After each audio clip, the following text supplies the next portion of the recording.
Hello class 10th, myself Shivangi Saxena. Welcome you all again to the channel SDIC Knowledge Ganga. Class, today we are going to discuss the lesson globalization and the Indian economy through short answer type questions.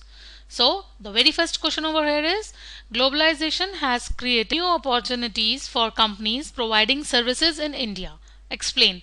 तो इस answer को आप कैसे समझाएंगे कुछ points में, वो मैंने तरीका आपको दिया है कि ग्लोबलाइजेशन ने कैसे अपॉर्चुनिटीज क्रिएट करी हैं कंपनीज को सर्विसेज देने के लिए अपनी इंडिया में।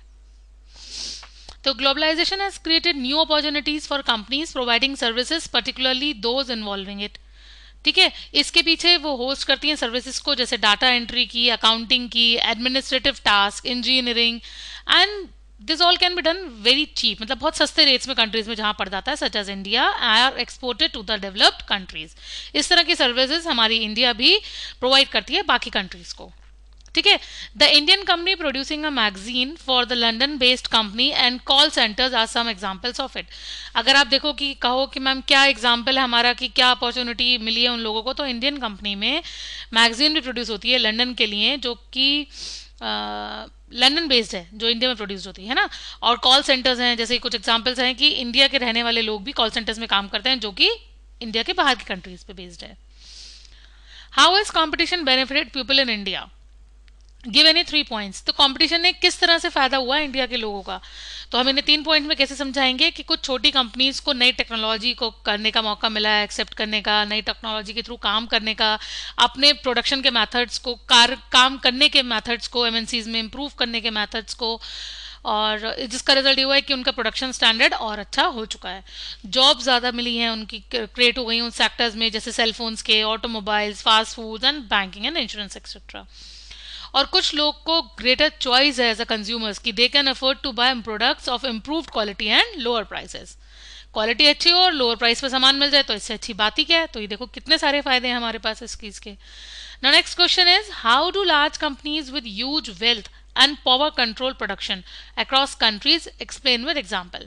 So let's write this answer in this way कि large companies by the local companies for expanding production, और उनकी पार्टनरशिप सेटल होती है लोकल कंपनीज के थ्रू, और लार्ज कंपनीज जो हैं वो अपने प्रोडक्ट बेच पाती हैं under their own brand names. वो छोटी कंपनी से सामान बनवाती हैं, स्मॉल स्केल इंडस्ट्री से सामान बनवाती हैं और अपना ब्रांड का नाम लगा के आराम से बेचती हैं। And how has technology stimulated the globalization process? अब टेक्नोलॉजी ने कैसे स्टिमुलेट किया, बढ़ावा दिया है ग्लोबलाइजेशन के प्रोसेस को, हम इसे एग्जाम्पल से समझेंगे कि ट्रांसपोर्ट टेक्नोलॉजी इंप्रूव हुई है ना, उसने ज़्यादा सामान पहुंचाना, डिलीवरी करना गुड्स की along the long long distances at very lower cost. दूसरा तरीका क्या है कि information and communication technology like computer, internet and telecommunication has developed. Telephones like mobiles, faxes are use to contact one other very easily. आपको पता है हम कैसे सेकेंड्स में अपनी बात एक दूसरे से कह पाते हैं। तो इस तरह से टेक्नोलॉजी ने कितनी हेल्प करी है ग्लोबलाइजेशन में। देखो आप ऑनलाइन ऑर्डर्स कर सकते हो, आप किसी को मैसेज दे सकते हो, आप मेल्स कर सकते हो, बिजनेस एक्सपैंड कर सकते हो, और हाल फिलहाल आप देख लो ना, टेक्नोलॉजी के थ्रू हम सब ये ऑनलाइन क्लासेस ले रहे हैं, है ना। तो how much helpful it is for the globalization also. Analyse the impact of globalization of multinational corporations in India. ये क्वेश्चन सीबीएसई 2019 में आया है कि क्या इम्पैक्ट हुआ है ग्लोबलाइजेशन का मल्टीनेशनल कॉर्पोरेशंस हमारी इंडिया में, है ना। तो globalization has helped Indian companies to establish their branches and production units in various countries around the world. Globalization ने इंडियन बिजनेस को बढ़ावा दिया है मार्केट्स में, and that would have been difficult to reach in the past, जो कि पहले ज़माने में ऐसा नहीं था।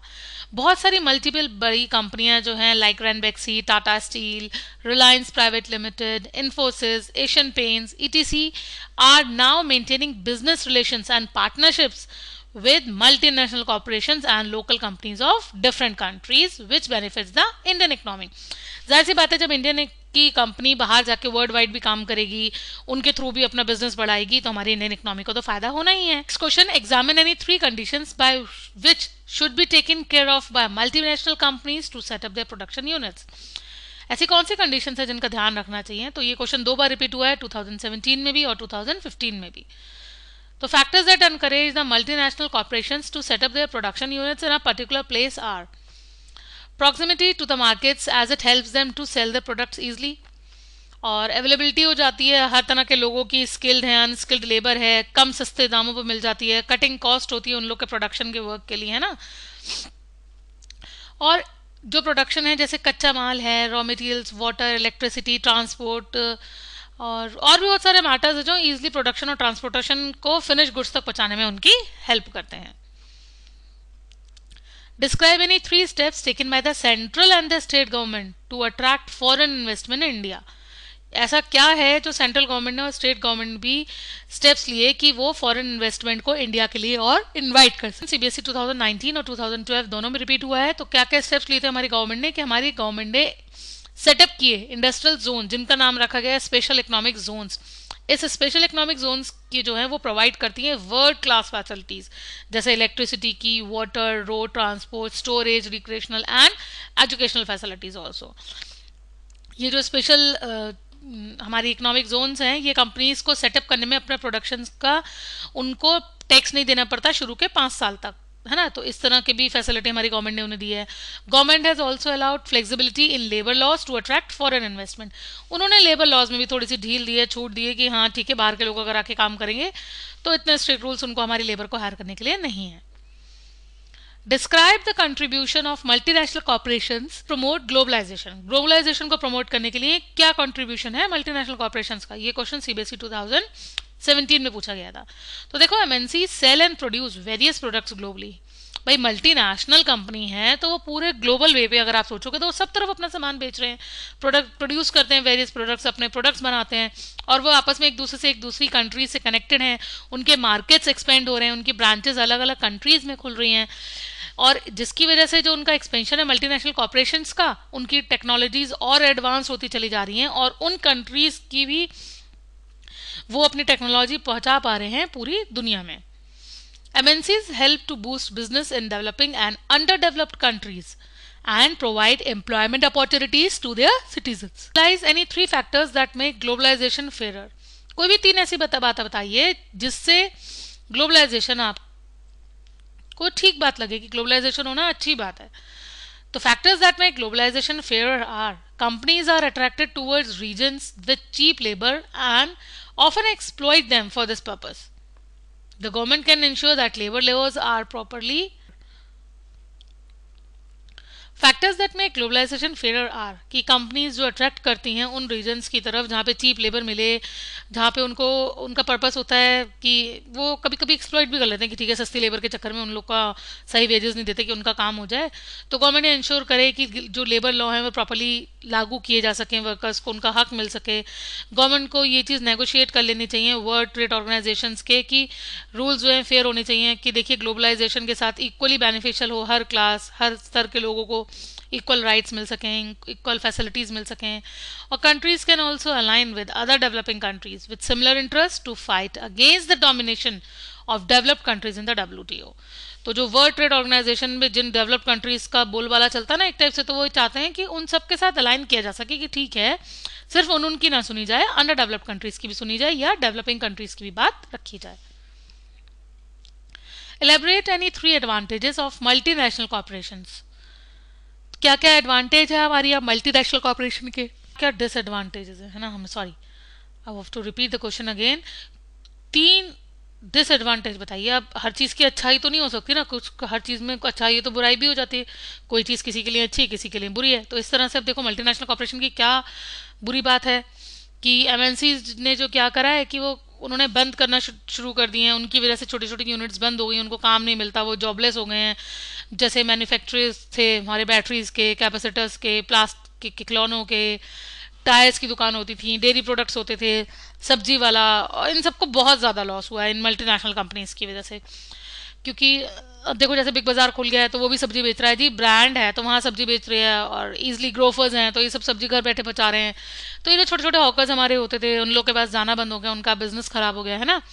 और most employees prefer to employ workers flexibly, वो आराम से अपने हिसाब से एम्प्लॉयमेंट देना चाहते हैं. जो कि seasonal unemployment has increase drastically इसमें चेंज आया है. ठीक है. Now, how does international trade affect the economy of a country? Elaborate. Boost the trade of the country and attract greater foreign investment. ये बूस्ट करता है कंट्री की किसी भी ट्रेड को और फॉरेन इन्वेस्टमेंट को इनवाइट करता है, अट्रैक्ट करता है ज़्यादा अच्छे तरीके से. ये जो फंडिंग होती है फॉरेन रिजर्व्स की कंट्रीज के लिए, वो हेल्प करता है वर्ल्ड इकोनॉमी के लिए. And the coming of MNCs give opportunities for employment in the country. जब मल्टीनेशनल कंपनीज हमारी कंट्री में अपना पैसा लगाना चाहेंगे, अपनी ब्रांच खोलना चाहेंगी, तो एम्प्लॉयमेंट भी मिलता है हमारे लोग. Why is the government setting up special economic zones? Government setup ही क्यों कर रही है स्पेशल इकोनॉमिक जोन्स? ये क्वेश्चन सीबीएसई 2012 में आया है. तो special economic zones are specially established or territories where world-class facilities like water, electricity, roads and transport, recreation, ये सब फैसिलिटीज़ अवेलेबल कराती है कंपनीज को जो अपनी यूनिट्स वहाँ पे सेटअप करती हैं. वो इनकरेज करती है फॉरेन इन्वेस्टमेंट को, बाहर विदेशी पैसा आने के लिए अट्रैक्ट करती है कि वो अपनी बिजनेस जो है इंडिया में और ज़्यादा बढ़ाएं.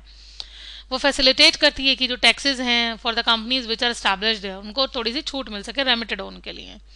This attracts new technology and customer to the Indian markets too. और ये अट्रैक्ट करता है नई टेक्नोलॉजी को भी और कस्टमर्स को भी हमारे इंडियन मार्केट्स के लिए. So kids, these were about I think 11 or 12 question answers for the short answer type questions of the lesson globalization and the economy. In the next video, I'm going to send you long question answers of the lesson globalization and the Indian economy. Till then, keep learning, keep revising, and get ready for your board exams. Good luck. Take care. Bye bye.